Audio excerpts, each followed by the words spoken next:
Hello everyone, welcome to Learn with Yasmin. আজি আমি পঢ়িম ক্লাস 12 বায়োলজিৰ চেপ্টাৰ 2 সপুষ্পক উদ্ভিদৰ যৌন প্ৰজনন। ইয়াৰ আজি আমি পঢ়িম সাৰাংশ, চেপ্টাৰৰ সাৰাংশ পঢ়িম।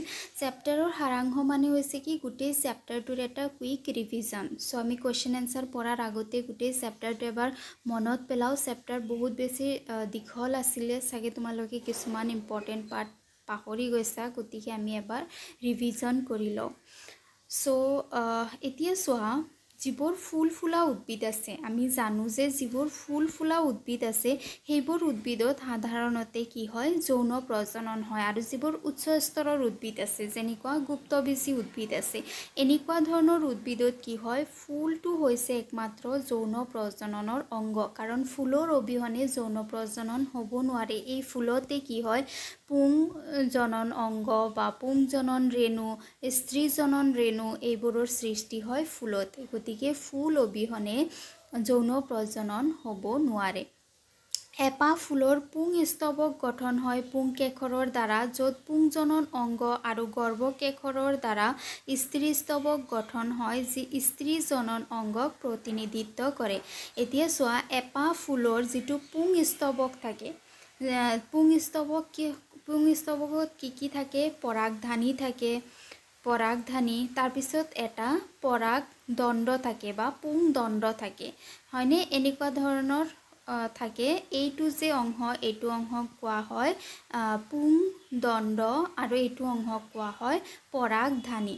গতিকে এটা ফুলৰ যিটো পুংজনন অংগ আছে, পুংজনন অংগসমূহ কিহৰ দ্বাৰা গঠিত হয়, এটা পৰাগধানী আৰু এটা পুং দণ্ডৰ দ্বাৰা গঠিত হয়। তাৰপিছত যিবোৰ স্ত্ৰী জনন অংগ আছে, স্ত্ৰী স্তৱকৰ যিবোৰ স্ত্ৰী জনন অংগ আছে, তাতে কি থাকে, স্ত্ৰী জনন অংগত এনেকুৱা ধৰণৰ থাকে, যাক গৰ্ভমুণ্ড বুলি কোৱা হয়, গৰ্ভমুণ্ড। তাৰপিছত এডাল নলী থাকে, যাক গৰ্ভদণ্ড বুলি কোৱা হয়, আৰু শেষত এনেদৰে এটা কলহৰ দৰে অংশ থাকে, যাক গৰ্ভাশয় বুলি কোৱা হয়, গৰ্ভাশয়। গতিকে উদ্ভিদৰ যিটো স্ত্ৰী স্তৱক আছে, স্ত্ৰী স্তৱকত গৰ্ভমুণ্ড, গৰ্ভদণ্ড আৰু গৰ্ভাশয়ৰ দ্বাৰা গঠিত হয়। এতিয়া আমি এটা এটাকৈ চাওঁ যে যিটো পুংজনন অংগ আছে সেইসমূহ কেনেকুৱা ধৰণৰ গঠন হয় সেই বিষয়ে এবাৰ চাই লওঁ। সো এটা আদৰ্শ পৰাগধানী কি থাকে, দ্বিকোষ্ঠী। পৰাগধানী মানে কি, সেই ওপৰৰ অংশ, এই অংশটো কি হয়, দ্বিকোষ্ঠী, তাৰমানে দুটা কোঠা থকা। দ্বিবেষ্টনী, বেষ্টনী মানে হৈছে কি, কাপ, দুটা কাপৰ দৰে ষ্ট্ৰাকচাৰ। দ্বি মানে হৈছে দুটা, বেষ্টনী মানে হৈছে কাপ, এনেকুৱা ধৰণৰ দুটা কাপৰ দৰে ষ্ট্ৰাকচাৰ থাকে, বুজি পাইছা? আৰু চতুৰ ৰেণুযুক্ত, তাৰমানে এটা কোঠাত চাৰিটা ৰেণু একেলগে থাকে, সেইকাৰণে ইয়াক চতুৰ ৰেণুযুক্ত কোৱা হৈছে। এটা আদৰ্শ পৰাগৰেণু দ্বিকোষ্ঠী, দ্বিবেষ্টনীযুক্ত আৰু চতুৰ ৰেণুযুক্ত হয়। আৰু যিটো পুং ৰেণুধানী থাকে বা যিটো পৰাগধানী থাকে, সেই পৰাগধানীৰ ভিতৰত কি হয়, পৰাগ ৰেণুসমূহৰ বিকাশ হয়। এই ওপৰৰ যে ফুলা অংশ আছে, যাক পৰাগধানী কোৱা হয়, পৰাগধানীৰ ভিতৰত পৰাগৰেণুৰ সৃষ্টি হয় আৰু ইয়াতে পৰাগৰেণুসমূহৰ বিকাশ হয়। আৰু যিটো পুং ৰেণুধানী থাকে বা যিটো পৰাগধানী থাকে, পৰাগধানীটোত চাৰিটা আৱৰণীয়ে আৱৰি ৰাখে, বহিস্তক, অন্তস্তক, মধ্যস্থক আৰু টপেটাম। একেবাৰে বাহিৰৰ আৱৰণী হৈছে বহিস্তক, তাৰপিছত হৈছে অন্তস্তক, তাৰপিছত হৈছে তোমাৰ মধ্যস্থক, আৰু একেবাৰে ভিতৰৰ আৱৰণীটোৰ নাম হৈছে কি, টপেটাম। ইয়াৰে প্ৰথম তিনিটা আৱৰণী যে আছে, বহিস্তক, অন্তস্তক আৰু মধ্যস্থক, ইয়ে ৰক্ষণাবেক্ষণ দিয়ে আৰু টপেটামে খাদ্যৰ যোগান ধৰে। ইয়াতে বহুত পৰিপুষ্টি জমা হৈ থাকে, যিবোৰ পৰাগৰেণুসমূহে ব্যৱহাৰ কৰে। তাৰপিছত যিটো পুং ৰেণুধানী আছে বা যিটো পৰাগধানী আছে, পৰাগধানীৰ মাজৰ ফালে, পৰাগধানীৰ মাজত এনেকুৱা কিছুমান বহুত কলা, বিশেষ ধৰণৰ কলা থাকে। এই কলাসমূহক কোৱা হয় ৰেণুজন কলা, তাৰমানে বহুত কোষ থাকে আৰু কোষ লগ লাগি কলা গঠন হয় গতিকে পৰাগ ৰেণুধানীৰ যিহেতু মাজত থাকে সেইকাৰণে ইহঁতক ৰেণুজন কলা বুলি কোৱা হয় ৰেণুজন কলা কোষবিলাক পুং ৰেণুধানীৰ মাজত থাকে আৰু ইহঁতে পুং ৰেণু চতুষ্টয় গঠন কৰে পুং ৰেণু চতুষ্টয় মানে কি যেতিয়া পুং ৰেণুসমূহৰ সৃষ্টি হয় তেতিয়া চাৰিটা পুং ৰেণু একেলগে থোপ বান্ধি থাকে চতুষ্টয় মানে হৈছে চাৰিটা পুং ৰেণু একেলগে থোপ বান্ধি থাকে কাৰণে ইয়াক পুং ৰেণু চতুষ্টয় বুলি কোৱা হয় ইয়াৰ এটা পুং ৰেণু হৈছে কি পুং ৰেণু মাতৃকোষ ইয়াৰ এটা পুং ৰেণু মাতৃকোষলৈ ৰূপান্তৰিত হয় আৰু আমি জানো যে যিটো মাতৃকোষ থাকে সেইটোৱে বিভাজন কৰিব পাৰে আৰু যৌন প্ৰজননৰ আগত যিবোৰ ৰেণু বা যিবোৰ পুংজনন কোষ স্ত্ৰীজনন কোষে ভাগ লয় সেইবোৰৰ এটা কোষ বিভাজন হয় আৰু কোষ বিভাজন সদায় মাতৃকোষৰ হয় গতিকে এই চাৰিটাৰ ভিতৰত এটা হৈছে কি পুং ৰেণু মাতৃকোষ সেই পুং ৰেণু মাতৃকোষটোৱে এবাৰ কি কৰিব পুং ৰেণু মাতৃকোষটোৱে হ্ৰাসাত্মক বিভাজন কৰে হ্ৰাসাত্মক বিভাজনত কি হৈ যায় ক্ৰমজমৰ সংখ্যা হ্ৰাস হৈ যায় হ্ৰাসাত্মক বিভাজন কৰি পেলাই পুং ৰেণুৰ পৰা পৰাগ ৰেণুৰ সৃষ্টি কৰে ইয়াতে যে চাৰিটা কৈছে পৰাগ ৰেণু পুং ৰেণু যে একেলগে লগ লাগি আছিল যাক পুং ৰেণু চতুষ্টয় বুলি কোৱা হৈছিল ইয়াৰ প্ৰত্যেকটোৱে এটা এটা পুৰঠ পৰাগ ৰেণুত পৰিণত হয় বুজি পালা তাৰপিছত আছে কি যিবোৰ পৰাগ ৰেণু থাকে পৰাগ ৰেণুসমূহ হৈছে কি পুংলিংগধৰ উদ্ভিদক সিহঁতে প্ৰতিনিধিত্ব কৰে পৰাগ ৰেণু মানে হৈছে সিহঁতে পুংলিংগধৰ উদ্ভিদৰ জনন কোষ তাৰপিছত যিটো পৰাগ ৰেণু থাকে পৰাগ ৰেণুসমূহত দুটা তৰফ থাকে এনেদৰে দুটা তৰফ থাকে ইয়াৰ বাহিৰৰ তৰফটোক কোৱা হয় ৰেণু বহিস্তক আৰু যিটো এইটো ভিতৰৰ যে তৰফ এইটোক কোৱা হয় ৰেণু অন্তস্তক এই দুটা আৱৰণীৰ দ্বাৰা কি হয় পৰাগ ৰেণুবিলাক গঠিত হয় ইয়াৰ যিটো ৰেণু বহিস্তক যে আছে বাহিৰৰ আৱৰণী এইটোত কি থাকে এইটোত এটা বিশেষ ধৰণৰ পদাৰ্থ থাকে যাৰ নাম হৈছে কি স্পৰপলেনিন বুজি পালানে যিটো বাহিৰৰ আৱৰণী আছে বাহিৰৰ আৱৰণী মানে হৈছে কি ৰেণু বহিস্তকত স্পৰপলেনিন থাকে আৰু স্পৰপলেনিনে এটা সৰু অংশক আৱৰি নাৰাখে এটা সৰু ছিদ্ৰ এটা ৰৈ যায় যিটো স্পৰপলেনিন নামৰ পদাৰ্থবিধে আৱৰি নাৰাখে তাক কোৱা হয় জনন ৰন্ধ্ৰ বুলি কোৱা হয় তাৰপিছত এই ভিতৰৰ যে আৱৰণী যে আছে ৰেণু অন্তস্তকটো গঠিত হয় চেলুলছ আৰু পেক্টিনৰ দ্বাৰা এতিয়া চোৱা স্পৰপলেনিনৰ কাম কি স্পৰপলেনিনে পৰাগ ৰেণুটোক অতিমাত্ৰা উষ্ণতা তাৰপিছত শক্তিশালী এচিড এইবোৰৰ পৰা ৰক্ষা কৰে আৰু যেতিয়া কি হয় পৰাগ ৰেণুবিলাক মুক্ত হয় তাৰমানে পৰাগ ৰেণুবিলাক যেতিয়া পৰাগধানীৰ পৰা ওলাই আহে তেতিয়া পৰাগ ৰেণুবিলাক কেতিয়াবা দুটা কোষযুক্ত হয় আৰু কেতিয়াবা তিনিটা কোষযুক্ত হয় দুটা কোষযুক্ত হয় যেতিয়া ইয়াতে এটা অংগজ কোষ আমি জানো যে পৰাগ ৰেণুত এটা অংগজ কোষ থাকে আৰু এটা জনীয় কোষ থাকে এই জনীয় কোষটো বিভাজন হৈ পেলাই দুটা পুংজনন কোষৰ সৃষ্টি কৰে যেতিয়া এই দুটা পুংজনন কোষৰ সৃষ্টি কৰে তেতিয়া ই তিনিটা কোষযুক্ত হয় যেটো স্ত্ৰী কেশৰ থাকে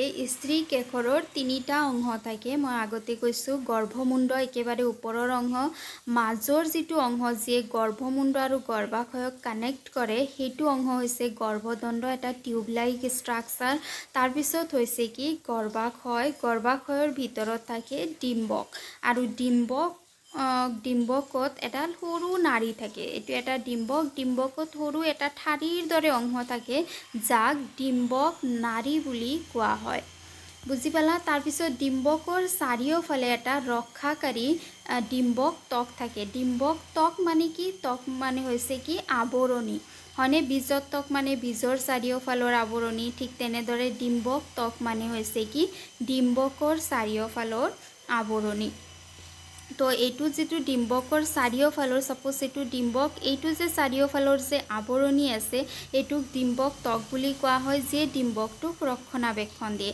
তাৰ পিছত এটা অংশ আছে য'ত ডিম্বক তকে আৱৰি নাৰাখে এটা সৰু ছিদ্ৰ এটা ৰৈ যায় ৰন্ধ্ৰ এটা ৰৈ যায় যাক ডিম্বক তকে আৱৰি নাৰাখে সেই অংশটোক ডিম্বক ৰন্ধ্ৰ বুলি কোৱা হয় তাৰ পিছত ডিম্বকৰ একেবাৰে কেন্দ্ৰত থাকে নিউচেলাছ ইংলিছত কয় অসমীয়া নিউচেলাছৰ অসমীয়া হৈছে প্ৰদেশ বুজি পালা একেবাৰে মাজত কিছুমান কলা থাকে সেই কলাসমূহক প্ৰদেশ বুলি কোৱা হয় প্ৰদেশত যথেষ্ট পৰিমাণে খাদ্যবস্তু জমা হৈ থাকে যাক ডিম্বকে ব্যৱহাৰ কৰে তাৰ পিছত এই যে কলা যে আছে ইয়াৰে ভিতৰত এটা কোষ হৈছে কি স্ত্ৰী ৰেণু মাতৃ কোষ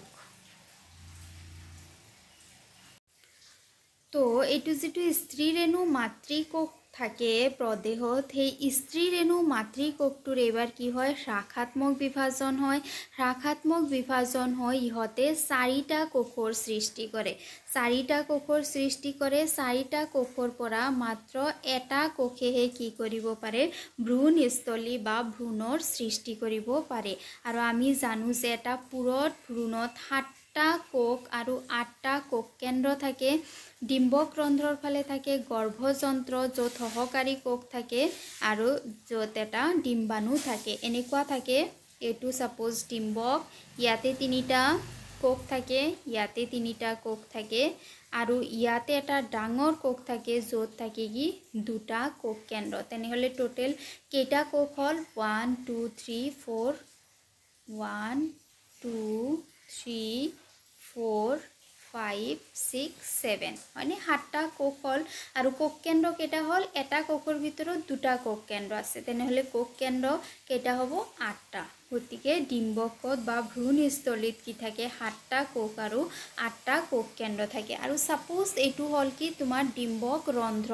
যোগ ডিম্বক তকে আৱৰি ৰখা নাই এইটো অংশ হৈছে কি ৰন্ধ্ৰ যোগ ডিম্বক তকে ইয়াক আৱৰা নাই এই ডিম্বক ৰন্ধ্ৰৰ ফালে থাকে গৰ্ভযন্ত্ৰ য'ত থাকে কি সহকাৰী কোষৰ কাম কি ই পৰাগনলিকা সৃষ্টি হতে ইয়াক পথ নিৰ্দেশনা কৰে যদি এইটো যদি ডিম্বক ৰন্ধ্ৰ হয় তেনেহলে তাৰ অপজিটটো কি বুলি কোৱা হয় অপজিট সাইডটো কোৱা হয় ডিম্বক মূল এইটো হৈছে তোমাৰ ডিম্বক মূল অপজিট সাইডটো এতিয়া ডিম্বক মূলত আকৌ 3টা কোষ থাকে এই 3টা কোষ ডিম্বক মূলৰ ফালে থাকে এই কোষ 3টা প্ৰতিপাদ কোষ বুলি কোৱা হয় বুজি পালানে এই 3টা কোষ হৈছে প্ৰতিপাদ আৰু মাজত যে এটা যে ডাঙৰ কোষ আছে য'ত 2টা কোষ কেন্দ্ৰ আছে ইয়াক কোৱা হয় ধ্ৰুৱীয় কোষ আৰু ইয়াৰ কোষ কেন্দ্ৰসমূহক কোৱা হয় ধ্ৰুৱীয় কোষ কেন্দ্ৰ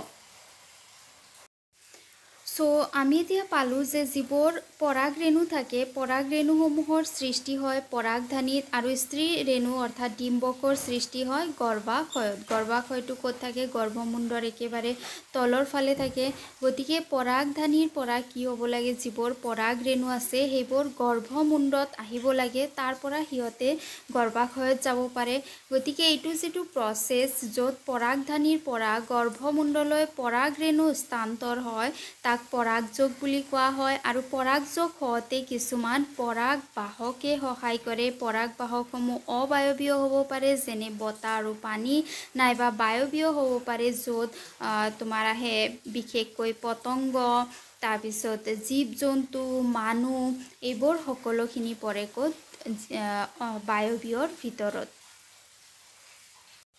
যিবোৰ পৰাগ বাহক থাকে পৰাগ বাহকবোৰ বায়বীয় হোক বা অবায়বীয় হোক পৰাগ বাহকবোৰৰ এইটো ক্ষমতা নাথাকে যে একে প্ৰজাতিৰ যিবোৰ পৰাগ ৰেণু আছে সেইবোৰ আনি পেলাই সেই প্ৰজাতিৰ গৰ্ভমুণ্ডত যে পেলাব সেইটো ক্ষমতা পৰাগ বাহকৰ নাথাকে তেনেহলে এইটো ক্ষমতা কাৰ থাকে যিবোৰ গৰ্ভমুণ্ড থাকে ফুলৰ যে গৰ্ভমুণ্ড থাকে গৰ্ভমুণ্ডত যেতিয়া পৰাগ ৰেণু আহি পেলাই পৰে তেতিয়া তেতিয়া গৰ্ভমুণ্ডৰ এইটো ক্ষমতা থাকে যে পৰাগ ৰেণুটো সেই প্ৰজাতিৰ হয় নে নাই তাক চিনাক্ত কৰিব পাৰে। যদি ৰেণুটো একে প্ৰজাতিৰ হয় তেতিয়াহ'লে তাক একচেপ্ট কৰে, আৰু যদি বেলেগ প্ৰজাতিৰ হয় তেতিয়াহ'লে তাক একচেপ্ট নকৰে, তাক অংকুৰণ হ'ব নিদিয়ে। চ' গৰ্ভমুণ্ডৰ ওপৰত যে পৰাগ ৰেণুৰ অৱস্থান হয়, পৰাগ ৰেণুৱে যে গৰ্ভমুণ্ডই যে পৰাগ ৰেণুটোক চিনি পাব পাৰে, এইটো যিটো প্ৰক্ৰিয়া ইয়াক পৰাগ ৰেণু আৰু স্ত্ৰী কেশৰৰ আন্তঃক্ৰিয়া বুলি কোৱা হয়। বুজি পালানে? এই প্ৰক্ৰিয়াটো যিটো চিনি পোৱা প্ৰক্ৰিয়া আছে তাক পৰাগ ৰেণু আৰু স্ত্ৰী কেশৰৰ আন্তঃক্ৰিয়া বুলি কোৱা হয়। ছাপ'জ পৰাগ ৰেণুটো একে প্ৰজাতিৰ হয়, একে প্ৰজাতিৰ হোৱাৰ লগে লগে ইয়াক গৰ্ভমুণ্ডই কি কৰিব? একচেপ্ট কৰিব।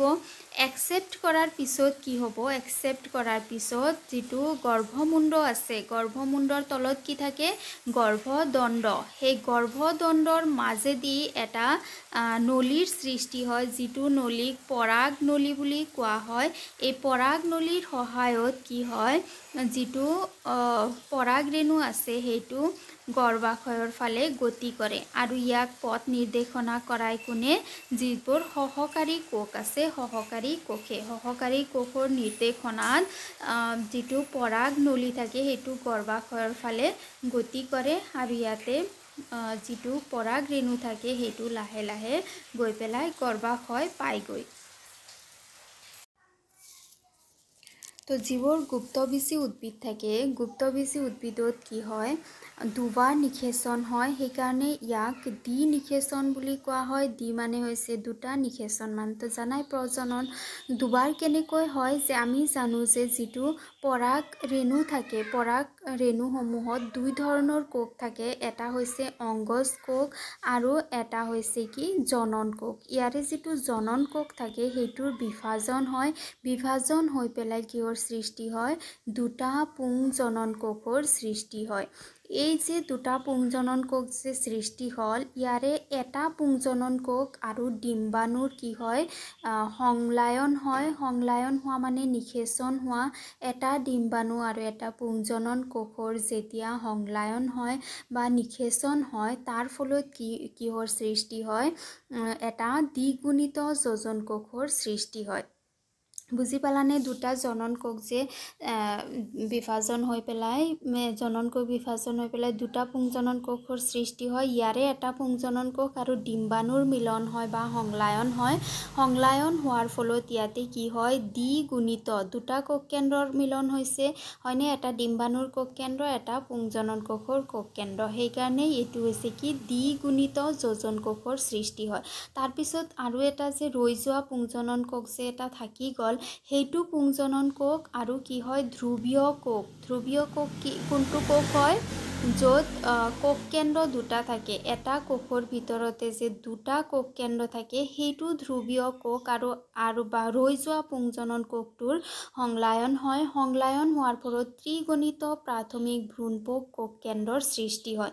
ইয়াক ত্ৰিগণিত কিয় কোৱা হৈছে? এই পুংজনন কোষ যে আছে, পুংজনন কোষৰ এটা কোষ কেন্দ্ৰ আৰু ইয়াৰ দুটা কোষ কেন্দ্ৰ। কেইটা কোষ কেন্দ্ৰ হ'ল? তিনিটা। ত্ৰিগুণিত, ত্ৰি মানে কেইটা? তিনিটা গুণযুক্ত প্ৰাথমিক ভ্ৰূণপোষ কোষ কেন্দ্ৰৰ সৃষ্টি হয়। বুজি পালা? ইয়াৰে যিটো যোজন কোষ, যেতিয়া প্ৰথমতে সংলায়ন হয়, প্ৰথমতে নিষেচন হয়, যে যোজন কোষৰ যে সৃষ্টি হয়, সেই যোজন কোষটোৰ পৰা ভ্ৰূণৰ সৃষ্টি হয়, আৰু তাৰ পিছত যে বিভাজন হৈ পেলাই ত্ৰিগুণিত প্ৰাথমিক কোষৰ সৃষ্টি হয়, তাৰ পৰা ভ্ৰূণপোষৰ সৃষ্টি হয়। ভ্ৰূণপোষ মানে কি? ভ্ৰূণপোষ হৈছে ভ্ৰূণৰ চাৰিওফালৰ আৱৰণ। ভ্ৰূণৰ চাৰিওফালে এটা কি থাকে? কলাৰ আৱৰণি থাকে। সেইটো কলাক কি বুলি কোৱা হয়? ভ্ৰূণপোষ বুলি কোৱা হয়। এই ভ্ৰূণপোষত খাদ্যবস্তু জমা হৈ থাকে, যি খাদ্যবস্তু ভ্ৰূণে বিকাশত ব্যৱহাৰ কৰে। বুজি পালা? গতিকে ভ্ৰূণৰ বিকাশৰ আগতে কি হ'ব লাগে? ভ্ৰূণপোষৰ বিকাশ হ'ব লাগে, খাদ্যৰ সৃষ্টি হ'ব লাগে, তেতিয়াহ'লে ভ্ৰূণটো ভালদৰে বিকাশ হ'ব পাৰে আৰু পৰ্যাপ্ত পৰিমাণে খাদ্যবোৰ ভ্ৰূণপোষৰ পৰা পাই থাকে। যোজন কোষৰ পৰা ভ্ৰূণৰ সৃষ্টি হ'ল, এতিয়া আমি চাওঁ ভ্ৰূণটোৰ বিকাশ কেনেদৰে হয়। যেতিয়া ভ্ৰূণটো প্ৰথমতে সৃষ্টি হয় তেতিয়া ভ্ৰূণটো আকাৰ সৰু থাকে, ইয়াতে কোষ এটা থাকে, ক্ৰমজমৰ সংখ্যা টুৱাইছ এন থাকে। তাৰপিছত ইয়াত বিভাজন হয়, বিভাজন হৈ পেলাই ইয়াৰ আকাৰ ডাঙৰ হয়, কোষৰ সংখ্যা 2টা হৈ যায়, আকৌ ইয়াৰ কোষ বিভাজন হয়, হৈ পেলাই কোষৰ সংখ্যা 4টা হয়। এনেদৰে বিভাজন হৈ ই এনেকুৱা ধৰণৰ আকাৰৰ সৃষ্টি কৰে যাক গোলাকাৰ কোষ বুলি কোৱা হয়। এইটো চোৱা, বিকাশিত ভ্ৰূণটো পুৰঠ হৈ আদি ভ্ৰূণ, গোলাকাৰ আৰু হৃদকাৰ স্তৰসমূহ পাৰ হৈ যায়। এইকেইটা যে স্তৰ যে চাইছা, এইকেইটা হৈছে কি আদি ভ্ৰূণ, এইটো হৈছে কি গোলাকাৰ, এইটো হৈছে গোলাকাৰ ভ্ৰূণ। তাৰপিছত আকৌ কোষ বিভাজন হয়, হৈ পেলাই ইয়াৰ পৰা কি হয়, এনেদৰে হৃদকাৰ কোষৰ সৃষ্টি হয়, হাৰ্ট শ্বেপেড ভ্ৰূণৰ সৃষ্টি হয়। বুজি পালানে? এনেদৰে হৈ পেলাই একেবাৰে পৈণত অৱস্থাৰ যিটো ভ্ৰূণ হয় সেইটোৰ সৃষ্টি হয়। আৰু এটা পৈণত অৱস্থাৰ যিটো ভ্ৰূণ থাকে, পৈণত অৱস্থাৰ যদি দ্বিবীজপত্ৰীৰ ভ্ৰূণ থাকে তেতিয়াহ'লে তাত 2টা বীজপত্ৰ থাকে। কেনেকুৱা হয় মই দেখাই দিছোঁ, যে যিটো বীজপত্ৰ থাকে এইটো পাতল চুঙাৰ দৰে অংশ। যদি দ্বিবীজপত্ৰী হয় এনেদৰে 2টা বীজপত্ৰ থাকে আৰু এটা শকত তেনেকুৱা ভ্ৰূণাক্ষ থাকে। এইটো হৈছে কি ভ্ৰূণাক্ষ আৰু এইবোৰ হৈছে কি বীজপত্ৰ। আৰু যদি একবীজপত্ৰী হয় তেতিয়াহ'লে ইয়াত এটা বীজপত্ৰ নাথাকে, মাত্ৰ এটা বীজপত্ৰ থাকে আৰু ভ্ৰূণাক্ষৰ দ্বাৰা ই গঠিত হয়। তাৰপিছত যেতিয়া নিষেচন হয় ফুলৰ, নিষেচন হোৱাৰ পিছত যিটো ফুলৰ গৰ্ভাশয় থাকে, এনেদৰে কলহৰ দৰে যে অংশ যে থাকে, এই কলহৰ দৰে অংশটো ফললৈ ৰূপান্তৰিত হয়। আৰু যিটো ফুলত যিটো ডিম্বক থাকে, য'ত ডিম্বক ৰন্ধ্ৰ থাকে, ডিম্বক ত্বক থাকে, প্ৰদেশ থাকে, সেইটো যিটো ডিম্বক থাকে সেইটো গৈ পেলাই বীজলৈ বা গুটিলৈ ৰূপান্তৰিত হয়। আমি জানো যে সাধাৰণতে যিবোৰ গুপ্তবীজী উদ্ভিদ আছে বা যিবোৰ সপুষ্পক উদ্ভিদ আছে সেইবোৰত নিষেচন হয়, নিষেচনৰ পিছতহে ফুল বা ফলৰ সৃষ্টি হয়। কিন্তু এনেকুৱা কিছুমান উদ্ভিদ আছে, বিশেষকৈ ঘাঁহসমূহত এটা পৰিঘটনা হয় যাৰ নাম হৈছে অসংগ জনন। অসংগ জননত নিষেচন নোহোৱাকৈয়ে বীজৰ সৃষ্টি হ'ব পাৰে। বুজি পালানে? যেতিয়া নিষেচন নোহোৱাকৈ বীজৰ সৃষ্টি হয় তেতিয়া তাক অসংগ জনন বুলি কোৱা হয়। ইয়াৰ ফলত নিষেচন নোহোৱাকৈ বীজৰ সৃষ্টি হয়। আৰু উদ্যান বিজ্ঞানত তাৰমানে এইটো যিটো প্ৰক্ৰিয়া, এইটো এতিয়ালৈকে ইয়াৰ যিটো এক্সপেৰিমেণ্ট এইটো কমপ্লিট হোৱা নাই। এতিয়ালৈকে বিজ্ঞানীসকলে এই বিষয়ে পৰীক্ষা নিৰীক্ষা কৰি আছে। আৰু যদি উদ্ভিদৰ বীজত এটাতকৈ বেছি ভ্ৰূণ থাকে, যদি ভ্ৰূণ এটাতকৈ বেছি থাকে, বহুতকেইটা ভ্ৰূণ থাকে, তেতিয়াহ'লে তাক কি বুলি কোৱা হয়, বহু ভ্ৰূণতা বুলি কোৱা হয়। তো ইয়াতে আমাৰ চেপ্টাৰৰ যিটো সাৰাংশ আছিল, যিটো ৰিভিজন আছিল, সেইটো কমপ্লিট হৈ গ'ল। নেক্সট ভিডিঅ'ৰ পৰা আমি কুৱেশ্যন এনচাৰ কৰিম। যদি ভিডিঅ' ভাল লাগিছে তেতিয়াহ'লে লাইক কৰিবা, চেনেল ছাবস্ক্ৰাইব কৰিবা আৰু বন্ধু বান্ধৱৰ সৈতে ভিডিঅ' শ্বেয়াৰ কৰিবা। Thank U.